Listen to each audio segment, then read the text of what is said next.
नमस्कार, स्वागत आहे तुमचं आपल्या यूट्यूब चॅनलमध्ये ज्याचं नाव आहे मराठी स्टोरीज वर्ल्ड. आणि आज आपण ऐकणार आहोत मर्मबंध भाग 5. पण त्याआधी जर मंडळी अजून तुम्ही चॅनलला सबस्क्राईब केलेलं नसेल तर प्लीज जाऊन चॅनलला सबस्क्राईब करा.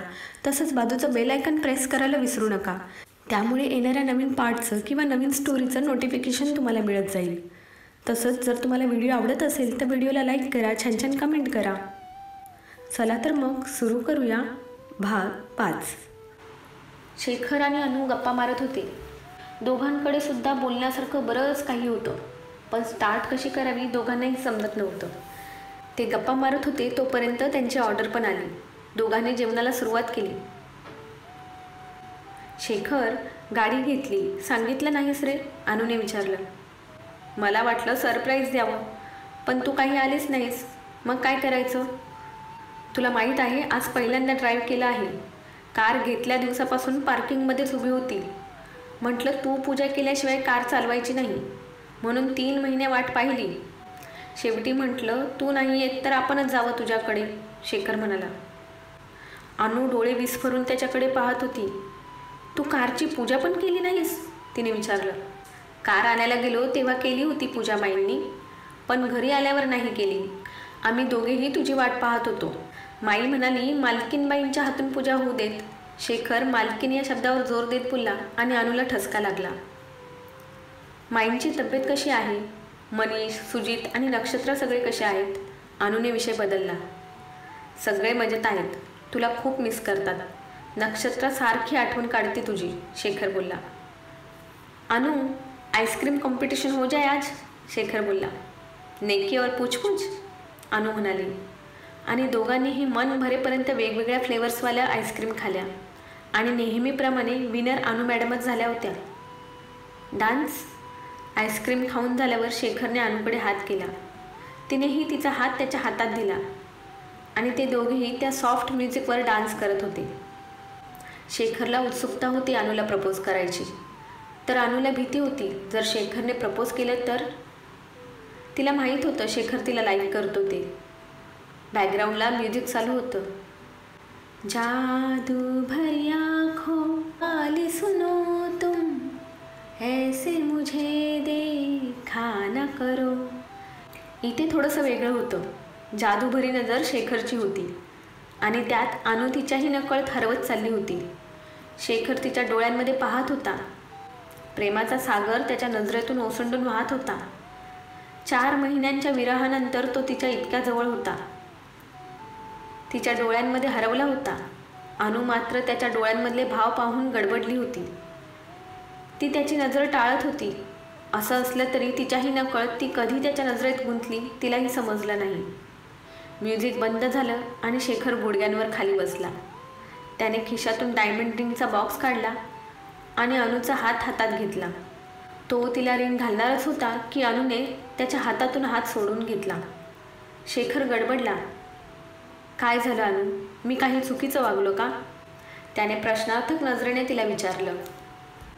शेखर, मला तुला दुखवायचं नाही रे, पण मी तुला हो नाही म्हणू शकत. सॉरी शेखर, अनु बोलली. तिचे डोळे पाणावले होते. पण का? अनु, तुला माहीत आहे ना मी लहानपणापासून तुझ्यावर प्रेम करतो आणि तू माझ्यावर, शेखर मोठ्या मुश्किलीने बोलला. अनु नाही बोलेल हा विचारसुद्धा त्याने कधी केला नव्हता. शेखर, तेव्हा आपण लहान होतो. आपल्याला प्रेम म्हणजे काय हे सुद्धा माहिती नव्हतं. पोरखेळ होता तो शेखर, अनु म्हणाली. तेव्हा समजत नव्हतं अनु, पण आज समजतंय ना. मी खरंच खूप प्रेम करतो अनु तुझ्यावर. तुझ्यासाठी काहीही करू शकतो मी. अनु, मी नवीन फ्लॅट घेतला आहे तुझ्यासाठी. तुझ्याबरोबर लग्न झाल्यावर त्या फ्लॅटचं घर होईल अनु. तुला जे जे पाहिजे ते सगळं करेन मी. काही कमी पडू देणार नाही मी. तुला माहीत आहे तुला पाहिजे ना तसं इंटिरियर करून घेतलं आहे मी आपल्या फ्लॅटचं. का नाही म्हणतेस तू मला? काय कमी आहे माझ्यात? शेखर हवालदिल झाला होता. पूर्ण तुटला होता तो. शेखर, फॅमिली नाही देऊ शकत तू मला. मी आणि तू दोघेही अनाथ आहोत. तुझ्याशी लग्न करून माझं स्वप्न पूर्ण नाही होणार, अनु म्हणाली. मी अनाथ आहे हा काय माझा दोष आहे? सगळ्यांनी हिणवलं, अनाथ म्हणून झिडकारलं, पण आज जितकं वाईट वाटलं ना, तितकं पूर्वी कधीच नाही वाटलं.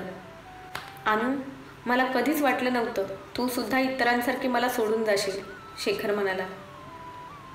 मला एक पूर्ण फॅमिली पाहिजे आहे शेखर, ज्यात सगळी नाती असतील.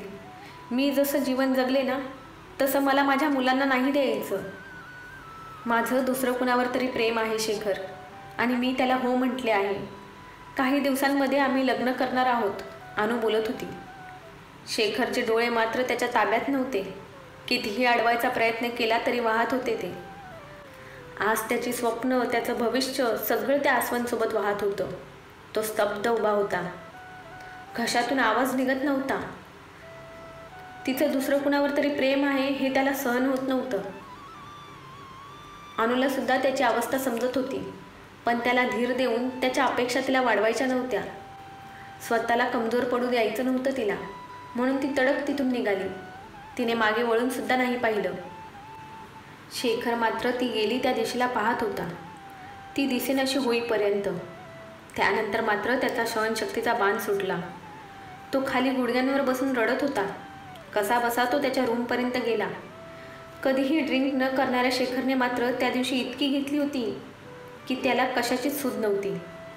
दुसऱ्या दिवशी तो उठला तेव्हा दुपार झाली होती. त्याचं डोकं जड होतं. त्याने लिंबू पाणी मागवलं आणि मोबाईल चेक केला. माईंचे 2-3 मिस कॉल होते. अनुचा मात्र ना मेसेज होता ना कॉल. तो उठला आणि तयार होऊन परतीच्या प्रवासाला लागला. तो संध्याकाळी डायरेक्ट आसरामध्ये गेला. खरं तर तो तिथपर्यंत कसा आला त्याला सुद्धा माहिती नाही. त्याची गाडी वाऱ्याच्या वेगाने सुसाट पळत होती. त्याला कशाचीही पर्वा नव्हती. माईला बघून त्याला स्वतःला आवरता नाही आलं. त्या दिवशी तो माईंच्या गळ्यात पडून खूप रडला, पण ते रडणं शेवटचं होतं. त्यानंतर त्याने कधीच अनुचा विषय स्वतःहून काढला नाही. तिचे शब्द, तिचं दुसरं कुणावर तरी प्रेम आहे हे जिवारी लागलं होतं शेखरच्या. कितीही विसरण्याचा प्रयत्न केला तरी त्याला तो दिवस आणि तिचे ते शब्द विसरता येत नव्हते. तिच्या आठवणीने त्याचे डोळे भरले. शेखर आठवणींमध्ये हरवला होता की मोबाईलच्या रिंगने वास्तवात आला. प्रियाचा मेसेज होता. शेखर जरासा गोंधळला. ह्या वेळेला प्रियाचा मेसेज?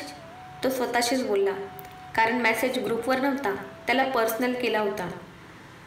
त्याने घाईने मेसेज ओपन केला.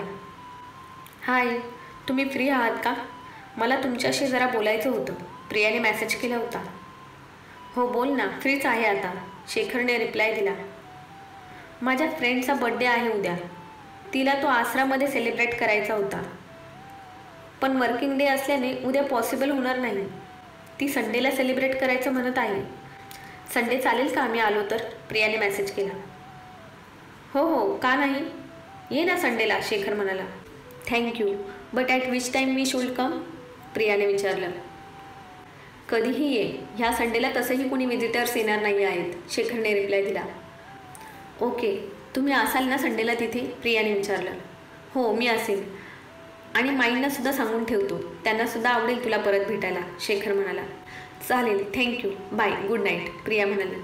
बाय, गुड नाईट, शेखर म्हणाला आणि कॉल कट केला.